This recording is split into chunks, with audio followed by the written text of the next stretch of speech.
বাস্তব অনেক কিছু থেকে আমরা ইন্সপায়ার্ড হই। আমি যদি কাউকে ভালোবাসি, সেটা যদি অনেক বেশি ভালোবাসা হয়ে যায়, সেটাও পয়জন হতে পারে।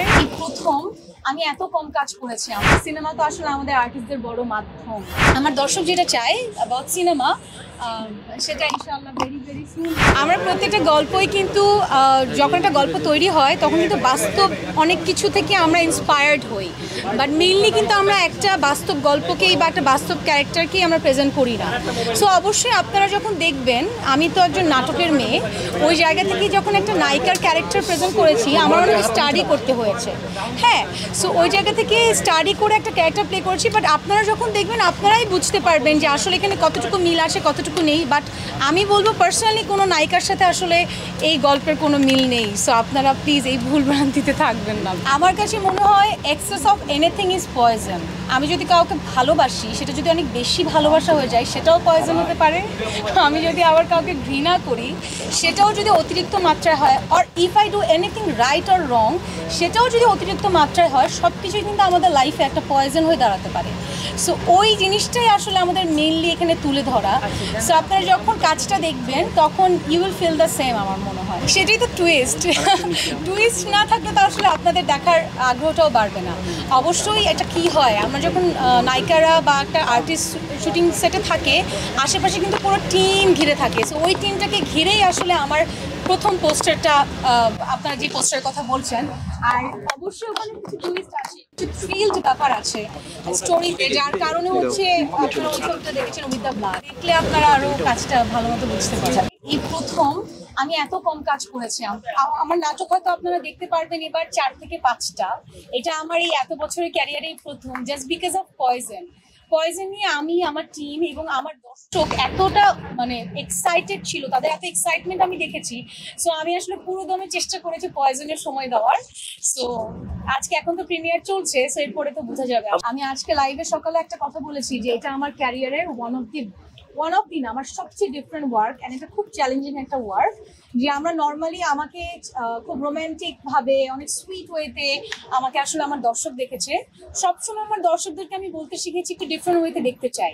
আমার মনে হয় এর থেকে ডিফারেন্ট কিছু আমি জানি না দেখাতে পারবো কিনা, বাট আমি চেষ্টা করি। আমার দীপ্তর প্রথম যে ওয়েব ফিল্মটা, সেটা আমি করেছিলাম সাহসিকা, সেটা দীপ্তর প্রথম ছিল। সো ওই জায়গা থেকে I feel so great, I feel so honour, thanks to Deepto, যে আমার সাথে তাদের প্রথম যাত্রাটা শুরু হয়েছে। এবং আমার এখনো মনে হচ্ছে আমি দীপ্তর সাথে যখন বসি, আমি তখন কয়েকটা গল্প নিয়ে কথা বলেছি। তো আমি বলেছিলাম যে সবাইকে বলেছিলাম, আপু ভাই মারিয়াম আপুকে বলেছিলাম যে আমি না এই গল্পটা আগে করতে চাই সঞ্জয় দার, অ্যান্ড তারা আমাকে এত সুন্দর করে সাপোর্ট করেছে, যার কারণে আজকে কিন্তু আমি এখানে দাঁড়িয়ে আছি আপনাদের সামনে একটা ভালো কাজ নিয়ে, একটা ডিফারেন্ট চ্যালেঞ্জিং কাজ নিয়ে। So of course thanks to my team and of course দীপ্ত।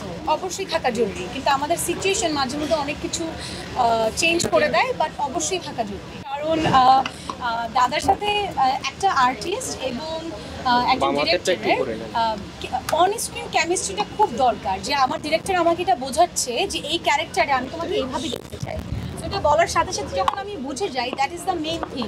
তো আমার কাছে মনে হয় দাদার সাথে আমার এত ভালো ভালো কাজ হয়েছে, অ্যান্ড দাদা আমাকে এত সুন্দর করে প্রেজেন্ট করেছে সঞ্জয় দা। সো ওয়াই নট আরো বড় কিছুতে আমরা একসাথে আপনাদের সামনে প্রেজেন্ট, সেটা তো অবশ্যই আমি চাই। সিনেমা তো আসলে আমাদের আর্টিস্টদের বড় মাধ্যম, এবং এই মাধ্যমের উপরে কোনো বড় মাধ্যম নেই কিন্তু একজন আর্টিস্টের।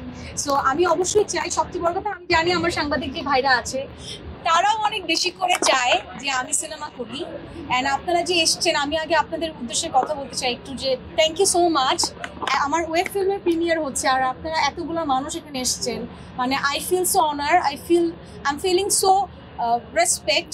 সো ওই জায়গা থেকে thank you so much. And আপনারা যেটা চান, আমার দর্শক যেটা চায় অ্যাবাউট সিনেমা, সেটা ইনশাআল্লাহ ভেরি ভেরি সুন আমি আপনাদের সামনে প্রেজেন্ট করতে পারবো। দে আর ভেরি সাপোর্টিভ। মানে আমার কাছে মনে হয়েছে তানভীর, সেন্টু, সোহাগ ভাই, আরও যারা যারা সবাই ছিল, তারা এত সুন্দর করে আমরা কাজটা করেছি। মানে এমন হতো যে পুরো টিমের একজনের প্রায়োরিটি, মানে একজনের এফোর্ট 100% আর আরেকজনের এফোর্ট 80%, তা ছিল না। সবার 110% এফোর্ট ছিল। So that is the main thing আমার এই পয়জনের টিমে। আজকে আমাদের হাউস ফুল হয়ে গেছে। আপনারা অনেকেই এখন বাইরে দাঁড়িয়ে আছেন, আপনারা দেখতে পাচ্ছেন না শোটা। আমি বোঝাতে পারবো না এটা একটা একজন আর্টিস্টের জন্য কত বড় পাওয়া। সো ওই জায়গা থেকে দীপ্তি থেকে একটা ভালো নিউজ আছে যে খুব আরেকটা আমাদের স্ক্রিনিং হবে, ওইটার টাইম ডেট আমরা আপনাদেরকে জানাবো, বিকজ অলরেডি রিলিজ হয়ে গেছে, রাইট? রিলিজ হয়ে গেছে। সো আপনারা চাইলে যারা ঘরে বসে দেখতে চান, স্ক্রিনিংয়ে না এসে আপনারা ঘরে বসেও দেখতে